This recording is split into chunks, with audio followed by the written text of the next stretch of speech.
It's all been very thought-based. You could even say primarily thought-based. Humans have been fascinated by their thoughts, I guess, ever since we started having them. These magical, imaginary stories that appear, words, pictures, whatever it is. And we look throughout the ages and we look at the philosophers from thousands of years ago, and they were just fascinated by these thoughts. How could we think ourselves into truth?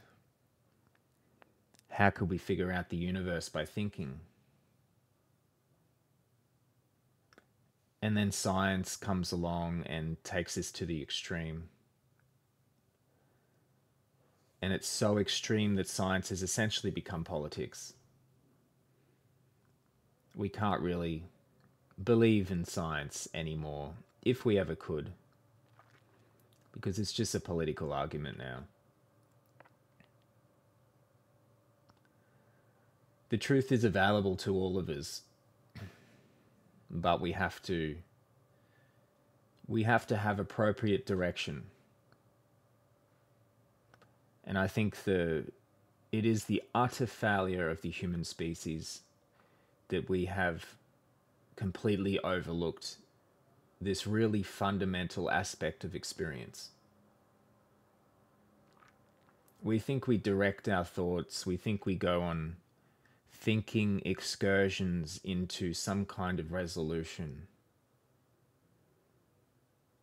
We believe that our thoughts can identify aspects of the universe and break them down into their core elements and aspects. We believe that our thoughts can figure people out. They can logically understand another person. We think we can think ourselves into a greater understanding of ourselves. That we can write down thoughts. We can create daily diaries that figure stuff out.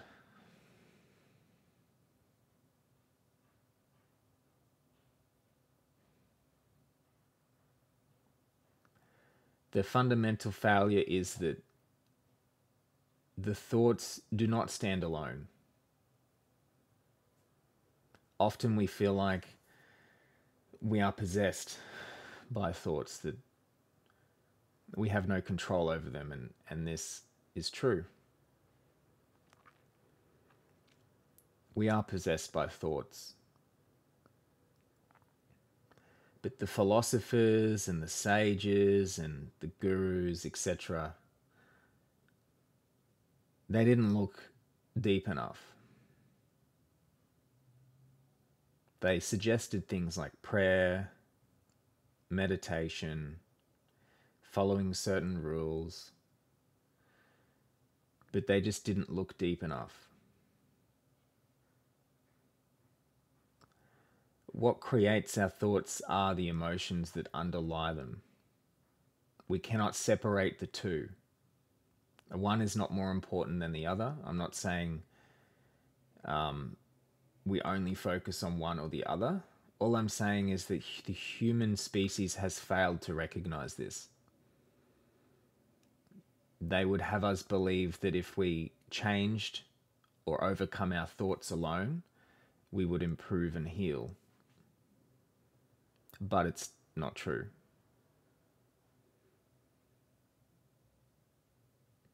If you follow any thinking trail, then try to follow it back to its source. This isn't a thinking exercise. Watch where it's coming from in the body. Your thoughts come from fear. They come from anger. They come from despair. Whatever is repressed is generating your thought streams right now.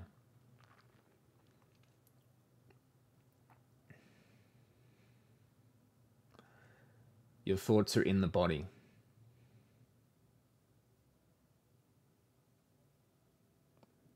And humans throughout the ages believed they come from the mind. It seems that way.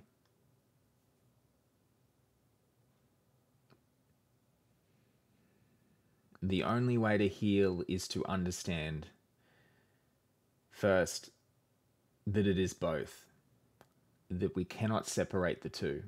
What drives your thinking is emotions that are trapped in the body.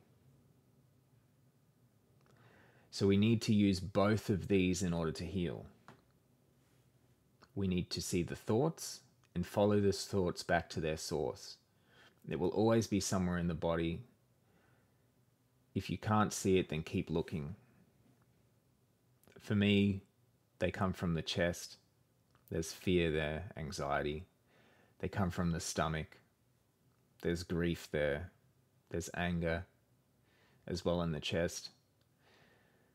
And as I heal and release a lot of these emotions, which isn't just an emotional activity, it also involves thought. We cannot release emotion without thought.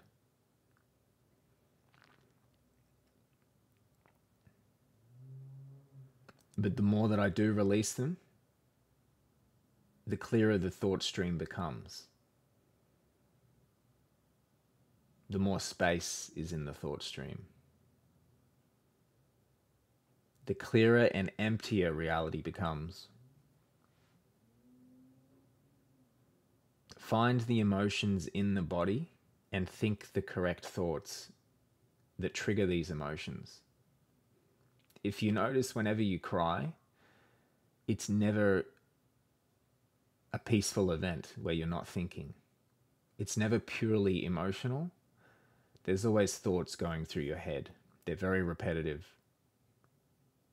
Generally, people latch on to a few sentences and it keeps repeating in your mind, or a picture of someone in your mind, then the emotions are released.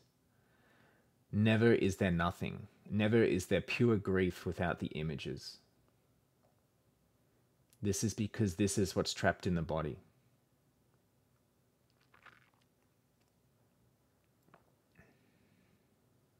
So spend some time every day following your thought trails back to the body, or following the body into the thought trails. We have to find the thoughts that trigger the emotions in the body. If you can't find it on your own, try to use media, movies, music, whatever it is that triggers you, and you'll realize it's not the media that triggers you directly.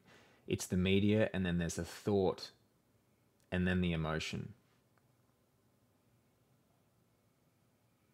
These both work together in a kind of beautiful synchronicity. But we cannot ignore this anymore. We have wasted millennia on focusing on thoughts alone. And I think it's time that we started to move this along the right direction. Thanks, guys.